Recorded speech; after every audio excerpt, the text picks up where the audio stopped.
கண்ட அவமானம் வென்று தரும் வெகுமானம் வானமே தாழலாம் தாழ்வதில்லை தன்மானம் மேடு பள்ளம் இல்லாமல்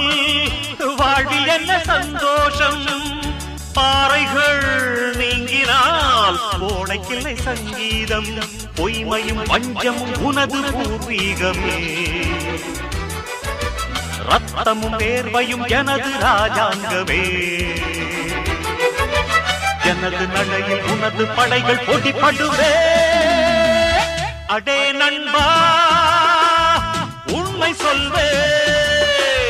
சவால் வேண்டாம் உன்னை வெல்வே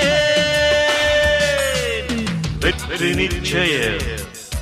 இது வேத சத்தியம் கொள்கை வெல்வதே நான் கொண்ட லட்சியம்